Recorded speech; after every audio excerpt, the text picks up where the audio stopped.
32 fuel diesels.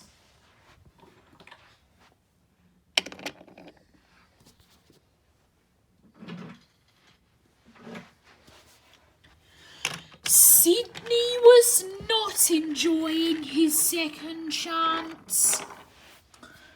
When Norman and Murdoch had a crash, the Fat Controller had given Sidney a second chance, but he had changed his mind. He didn't want it anymore. He really wished he hadn't been a silly engine. But the Fat Controller still had to stop Arry and Bert from taking over Sidney's and Norman as well.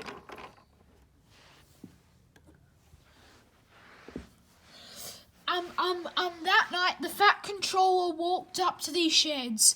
"Okay, engines," he said, "I'm gonna follow after Arry and Bert all day. And I'm gonna put security cameras all over the island to see what they're doing." And the Fat Controller walked away.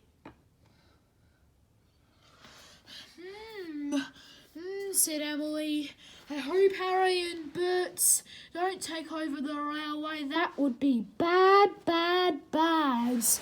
"Yeah," said Gordon. Bad. The next day, when Arry and Bert had just gone through the quarry mine tunnel, and they came up to the docks and stopped. He didn't notice that the Fat Controller had quietly crept behind Arry and Bert in Winston. Then suddenly Arry and Bert started to go back. "Oh," said the Fat Controller. He just drove back in Winston, and Arry and Bert went onto the main line. "Oh dear," said the Fat Controller. "It's too dangerous for Winston to go on the main line. I'll just go into this set of buffers and see what he's doing. They're doing."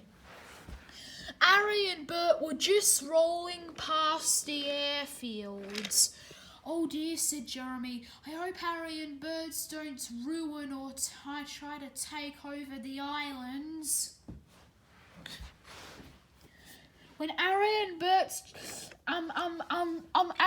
Bert saw Bertie coming, Arry and Bert thought that they would make it across the level crossing in time, but they were wrong. Bertie came racing up, and the three of them slammed together, sending Arry and Bert flying through the air. Arry landed right near Cranky, and Bert landed upside down on the white rock of the quarry mine tunnel. Arry and Bert were destroyed. Cranky, Salty, and the Fat Controller and Winston laughed and laughed. "Well, look at you," said the Fat Controller. "Smashed and scraped." "Whoa, ha ha ha." The Fat Controller chuckled and he drove over to Bertie. "Don't worry, Bertie," said the Fat Controller. "I'll get you back up. We'll lift you back up, and then you can keep being really useful again." And then the Fat Controller drove away.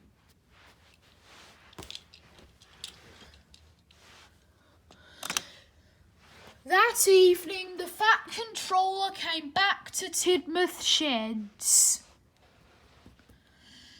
"Today," said the Fat Controller, "was a very challenging day, and I am very proud with you all. Norman had just been repaired, and today Arry and Bert have managed to destroy themselves. And Sidney has been causing so much trouble that, I've sent him away from the island and, yeah. Anyway, engines, it's very late now. I should probably go home now. And the Fat Controller walked away. Wow, said Percy. Whoa, well, two engines that wanted to destroy the railway at one point didn't actually. You're right, said Thomas, because I actually left some fuel tankers there and it greased up their oil. Oh yes, said Henry, I forgot about that. And all the engines went on and on about it all night.